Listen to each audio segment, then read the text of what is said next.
Javob yo'q-da, men javob kutyapman. Balki yuzma-yuz bo'lsak, o'zlaridan so'rayman. Hamid Sodiqning o'zidan so'rayman. Hozirdan keyinchalik o'sha jins masalasini ham ko'rib chiqishni boshlaydi dedi. Albatta bu hozir o'zgarayotgan davrdamiz, lekin men yana bir marta takrorlayman, qizlar bu sizlarning yuritayotgan faoliyatingiz juda ham muhim. Boshqalarga erish tuyulishi mumkindir. Men o'zim diniy portaldan chiqqanman. Parda podkastini olib borayotgan qizlarga diniy diyonatni to'g'riligini bildirish uchun borgan deyishyapti. Balki Hamid Sodiqning o'zining ham niyati shunaqadir. Lekin natija nima? Shu Parda podkastini olib borayotgan feminist qizlarni, feministkalarni sizlarni olib borayotgan faoliyatlar juda muhim deyapti. Boshqalarga erish tuyulishi mumkin, lekin men diniy portaldan kelib chiqqanman deyapti. Diniy portaldan kelib chiqqanligi ularning faoliyatini o'ta muhim, o'ta sifatli ekanligini reklama qilishga imkon bermaydi. Va bir narsani Hamid Sodiq mana shu joyda e'tirof qilyapti. E'tirof.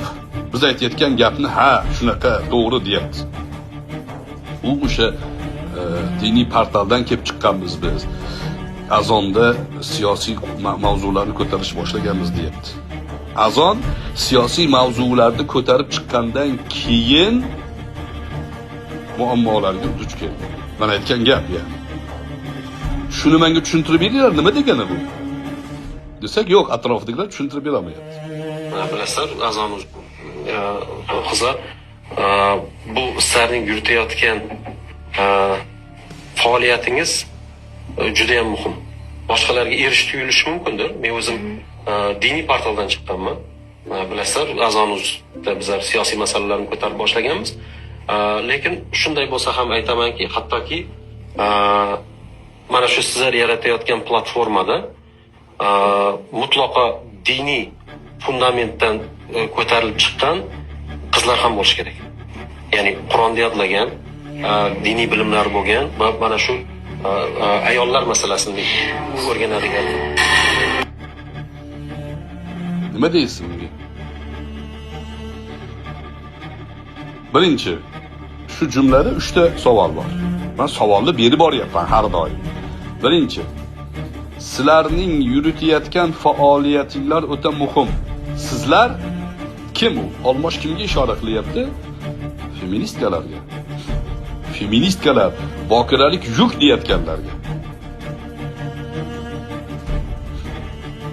Atlas kiyimni kiyib olib kelib, o'sha yerda o'zbek ziyolilari unda deb har xil faxsh gaplarni gapirib o'tirgan odamni targ'ibotini o'ta muhim ish deyapti.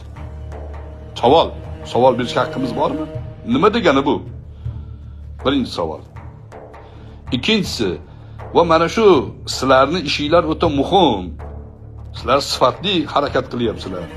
Sizlar muhimsizlar deyotgan odam buni e'tiqodga zid ekanligini xalq bilgani uchun men diniy portaldan kelib chiqqanman deyapti. Ya'ni dinni yaxshi bilaman, diniy ma'noda aytayapman degan urg'u bor bu yerda. Ikkinchi savol.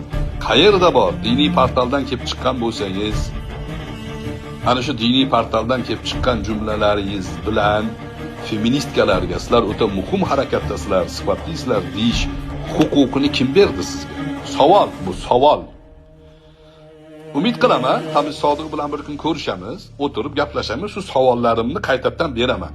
Javobi agar men xato qilib, men noto'g'ri talqin qilayotgan bo'lsam, javobi bo'lsa, Hamid Sodiq qo'l ko'taraman, uzr so'rayman, muammo yo'q.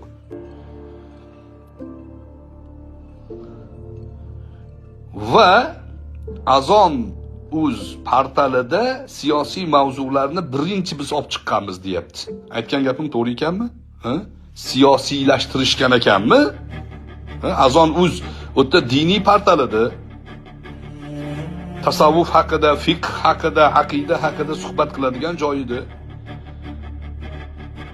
Azon.uz'ni birinchi siyosiy mavzularini biz olib chiqqanmiz degan gapni e'tirof qilyapti. O'shandan keyin shunaqa bo'lgan ekanmi? Uchinchi savol.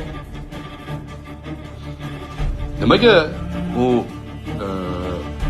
liberal feministkalarni safida muslima qizlar bo'lishi kerak?